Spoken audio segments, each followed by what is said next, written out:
Solve problems inside your business by looking outside. So what is the last pressing business problem that you dealt with? Or maybe it's something that you're dealing with now. And what did you do to solve it? Because whether or not you're dealing with a problem right now, as business owners, as entrepreneurs, that's just a fact of life. We're always going to be dealing with issues. We're always going to be fighting fires. It's part of what comes with the territory.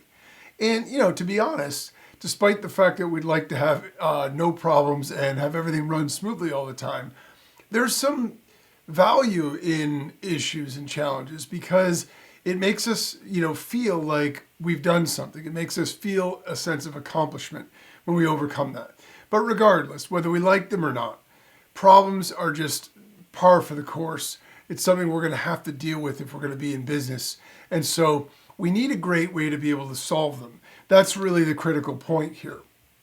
And one of the most amazing things is that in the world today, we have such a great opportunity because for the first time really in the history of the planet, right, everything is so public. Everything is so online. Everything is so digital. Our connectedness as a society, as a world, as a people is at an all-time high. I mean, I remember even as a kid watching cartoons, and when they would reference places in the cartoon, like some foreign, countries or whatever, in South America or Europe or, the South Pacific, they seemed so mysterious, and even sort of the way that they would depict it in the cartoon was mysterious and things like that. And, a lot of that mystery is sort of gone because now you can just go online and in 5 minutes you can look up what does it look like in Tahiti? What does it look like in Brazil? And you can find pictures and videos and travel guides and, all kinds of stuff. And so for the most part, it's a lot better. I mean, yeah, there's a little bit of mystery that's gone and there was something nice about that. But at the same time, more often than not, it's a real benefit because the fact is, now it gives us that opportunity to understand things in a way that we never did. And so what that also means is that, 99% of the challenges that we face as entrepreneurs and as business owners, the amazing thing about that is someone has already solved it in their business, right? So if someone else has already solved the problem that we have, then we can use their experience as our roadmap. And, the thing is, it doesn't even need to be a problem in the same industry. If somebody has the same issue that you have and they were able to resolve it, even if they're in another industry, we can look at what they did, we can take what they did and apply it to our own business. So in my own business, one of the issues that I had early on is I use an affiliate marketing model in order to promote my products. So I make products and services, and basically I would have other affiliates promote them for me, and then they get paid a percentage when they make sales. And, I was okay. I did pretty well. I got a good number of affiliates, but there were always this group of people that was like above me. They always had a lot more affiliates. Their launches did more. Their products sold more. And so, I wanted to know what it was that they were doing, that was allowing them to get that. I said, instead of banging my head against the wall and trying to manually just go out and get more affiliates, let me see what other people are doing. And, one of the things that I realized early on when I started to look into it is, there were online events and or offline events, but they were published online. And so people would get together all over the country and essentially all over the world, and they would have these sort of conferences, for lack of a better term. It was mostly like a pitch fest where marketers would all go to these, and because we're all remote and we don't work in the same place or in an office building, it was our one opportunity to all get together and network and do all these other things. And so a lot of JV relationships were formed there and things like that. And I saw that, these people were speakers at these events. These people were always featured on these events. Or when I saw the pictures and photos after the events, these people were always in them. And I said, well, geez, I bet if I went to events, right, I would meet more people, establish more relationships, and I would be able to do a lot more in terms of being able to generate more affiliates. So as you can guess, what I started to do is go to events. And, it's interesting because for as much as I'm social and as much as I'm outgoing in some regards, I mean, I do a podcast, I'm very comfortable talking to people, I actually have an introverted side too. So the challenge with going to an event was going to meet people that I didn't already know and trying to establish those relationships. But I just said, you know what? This is what other people do. I saw it, right? I saw that they were at these events, and I knew that they were the ones selling the most because I could see their products. I could see them on leaderboards. I could see all of that stuff. And I said, so I've got to do what they're doing if I want to be able to get to that same level. And so I forced myself to get out of my comfort zone and start to talk to people and establish relationships. And, it worked. I mean, I was able to establish a lot of relationships. I built a lot of great foundations there and was able to build from there and build from there. And so, I sort of learned, that way by seeing what they did and sort of modeling that, right? And then as another example, and this is, I want to give you a sense because it doesn't matter what the business problem is. And here's the takeaway with it, right? Because another issue I had was about real simple. It was audio and lighting for my videos. I was making videos and the audio was always tinny. It didn't sound good. And I was thinking to myself, if I was somebody online and I stumbled across this video, I'd watch it for like 2 minutes and then tune out because it's not that engaging. The audio's tinny. It has like a hum behind. It was terrible. And the lighting was bad. I looked sort of washed out and a little bit distant. And I thought, there's got to be a better way to do this. Like I understood I needed lighting. I understood I needed audio. I got, reasonably good equipment. I mean, within a budget, I didn't go crazy, but I got stuff that I knew had decent reviews and that people had recommended. So I couldn't figure out, what I was doing and why it wasn't, working out right. I tried boom microphones and I tried like lavalier microphones and I had desktop microphones and no matter what, I mean, I'd have this great equipment that got good reviews and then and I'm thinking to myself, this is terrible. I didn't understand it. So in that case, I didn't know other people, that had done videos because even if I did, I can't see their process by watching their video online. So there's no way I'm going to be able to look at someone's great video and say, yeah, I'm going to just model that because you don't see behind the scenes. So what I did in this case is I actually did searches and I looked for how do you do, lighting, how do you do audio for, talking head or interview style videos or whatever videos I was trying to do at the time. And, you have to sort through it a little bit. Some of the stuff applies, some of it doesn't. Some of it is written by people that don't really know what they're talking about. And sometimes it's really good.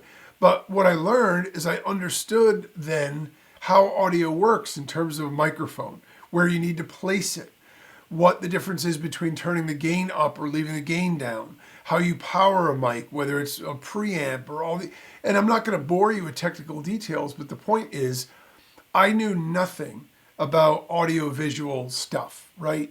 I had a camcorder as a kid. I used to run around videoing stuff because it was fun. The quality of the videos was terrible. They're all jumping up and down and, shaking back and forth because I didn't know what I was doing then either. But what I knew is that somebody else knew how to do it, right? There were great videos online. So it wasn't that it wasn't possible. It wasn't that I needed Hollywood level equipment to do it. I saw everyday people being able to do it. So I said, there has to be something that I can do to make this work. And so I searched because I didn't have a resource there right at me. So, I was able to see what people did in the first case to get more affiliates.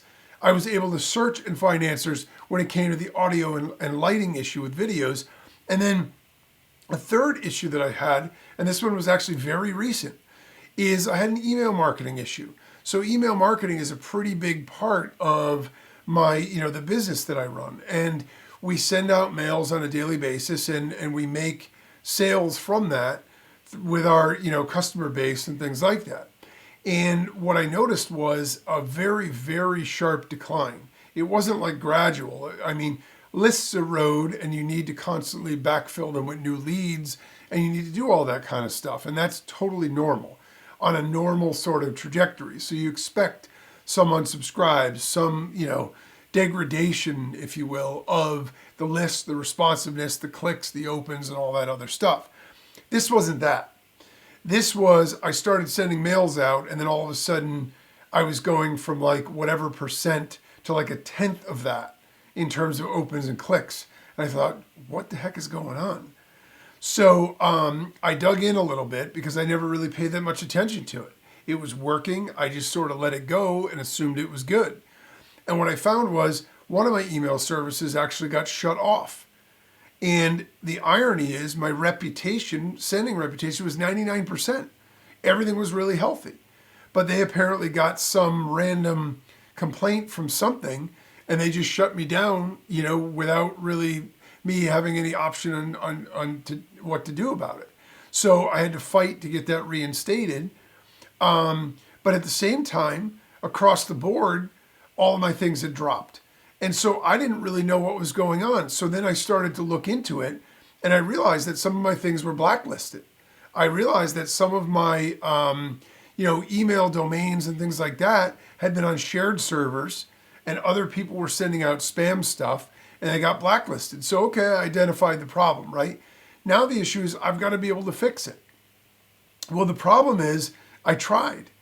I tried what I knew, and that was to go and change, email service providers and do this and do that. And I did the 4 or 5 steps I thought, and I knew it would take a little bit of time, and I started sending out more mails again. And what happened was it was like a slight increase, but it still was nowhere near what it needed to be. So I kind of went into panic mode because here I am, somebody who relies on this, someone who's been able to do it for years successfully, all of a sudden getting it turned off almost like a water spout, then actually trying to fix it. Like I even had some sort of arrows in my quiver for how I was going to fix a problem like this because I had done it before when things got, when it got a little bit not great. And that stuff didn't work either. So then I was like, okay, what am I going to do now? And then I thought, well, geez, I have this resource open to me. I'm in Skype groups. I'm in, other marketing groups with people in my exact industry that are sending out mails. Let me see if they're experiencing the same problems. Let me see if they have any answers. So I just reached out and I put it out in a few of the groups and I reached out to a few of the guys I really trust and I said, hey, are you noticing something drastic with your email marketing? And they all said, no, not really. It's up and down. I mean, it might be a little bit lower than it was, but everything's going fine. So then I started to ask, okay, well, what do you do for your delivery? What service do you use? What tools are you using to figure out like what your deliverability is? Like, how are you measuring this stuff? What do your stats look like? And I started to collect a few responses from a few different people. And it in and of itself didn't solve my problem. But what it did was it put me on the right track.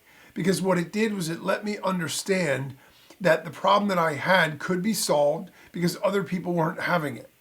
So they had alerted me to stuff they did when they had the same problem I had. And one of the things was to use Google Postmaster. That's a tool I was unfamiliar with. So because of that advice, I started to use that to understand how my email is being perceived, what my domains are like, what my sending servers are like, and all of that kind of stuff. And that gave me a much, much better idea about what I needed to do to fix the deliverability. So I didn't get a silver bullet answer from any one person, but I got a little bit of answer here, a little bit of answer there. I took some of the common stuff, I put it together, and then it put me on the right track. So I was able to then go and do the rest of the research that I needed to do to figure out what I needed to do to fix it. So, those are 3 different examples of completely different problems in my business, right? From completely different perspectives that I solved in completely different ways. But they do have something in common. And that is I looked outside of what I was doing. Oftentimes, and I don't know if you're guilty of this too, but oftentimes as an entrepreneur and a business owner, I feel like I'm supposed to have the answers. I feel like when there's a problem, I should be able to figure it out, or very quickly do a little search and get the answers I need and get it going in the right way. Unfortunately, my own stubbornness and belief has caused me a lot of problems because in the end, there are other people that are better than I am at solving some of the problems I've had. There are people that have already done it. So why wouldn't I just learn from them? And it took me a while to learn that lesson. But the thing of it is, by understanding that and by tapping into that, it makes you so much more powerful. The best entrepreneurs in the world, the best business owners in the world aren't the people with the most knowledge. They're the people with the best team. They're the people with the best resources. They're the best people with the best processes for how to get things done and solve things. They're the people that are agile, that are nimble, that are able to solve problems and keep moving. And so it isn't about having all the answers. I've been to events and, I've seen people, stand up and talk or answer other people's questions. And when they talk, they come across as somebody who must be very successful. I didn't recognize who they were, but they've got to be very successful. They know everything about everything. And I go and I talk to them on the break, or at the social thing after. And it turns out they have a bunch of ideas and they haven't done anything. They're literally not making a nickel. They don't even really have a business. It's more of a hobby because all they've done is spend all their time learning. So they're really smart, but they aren't doing anything, right? So the people that are able to get stuff done as entrepreneurs and learn what's the fastest way to get this done are the ones who are going to be the most successful. And that means relying on other people and outside resources. And those are 3 examples. I could bore you to death with example after example after example on a weekly or at least monthly basis of stuff where I've looked outside my own business to figure out how to solve problems. For some, all I did was see what other people did and essentially copied it, right? I modeled it for myself. For others, I had to search to find the answers. I just went on Google or YouTube and found some videos or whatever. And then for others, I actually reach out and ask for help. And the thing about that is, it's the same for almost all the business problems that we have. So the question just comes down to, if the answers are already out there, how do we know where to look to get those answers? Well, there are a few really, really valuable resources. One is flat out public information, data and stats, right? For JVZoo, for one of the affiliate platforms I work with, I knew the other guys were selling a lot more than I was because I could just look up their stats. So I didn't need to try to infer or figure out how much money they were making or how much they were selling. It was right there in the stats. There are articles, right? Articles about your business, articles about your industry, articles about successful companies, whatever. There's information in those articles. There's trade publications. Depending on what industry you're in, there may be trade publications. It's very smart to pay attention to that stuff because you're going to see other people's journeys. You're going to see other people's stories. There are podcasts just like this. I share with you all the time issues I've had, problems I've solved, because look, I know what it's like to be an entrepreneur and feel like you're alone and you've got issues that you need to be able to solve. So I want to share that stuff to the best of my ability so it can help you get through whatever issues you've got. Social media posts, right? And then there are forums and online groups. So you can join, like there are Skype groups or, WhatsApp groups or whatever for a lot of different industries, a lot of different niches. And most of the time I don't post anything when I'm in those. I just look at what other people say. But in this one instance with the email marketing thing, it helped me solve the problem because I was connected to everybody. There are Facebook groups. Search out groups for your industry or for issues you might have or for the area that you want to gain more knowledge in and connect with them. I mean, there's a ton of information right there and people love to share when they're in that environment. Then there's offline groups and events. Whether you have conferences for your industry or whether you have Knights of Columbus meetings or Chamber of Commerce meetings or whatever downtown, you go down there, connect with other people, see what they're up to. And anybody else who's had your issues or issues you've got, then you can learn from them. But also you want to join these things. You want to engage. And you want to listen to what other people have to say and contribute when you can. Help them. Throw other people a bone when they need help, if there's something you can help them with. And be sure to ask when you need help. There's nothing wrong with that. The more connected that you are, the faster that you can get answers and the faster that you're going to be able to solve your problems. So, look, the takeaway here is that problems and challenges are a part of business and there's no way to avoid them. We're stuck with them. But there's a really good chance that someone else has already solved the problem that we're facing, whether it's in our own industry or sometimes a totally unrelated one. And the fastest way that we can solve those business problems is by finding out what others did and modeling it for ourselves.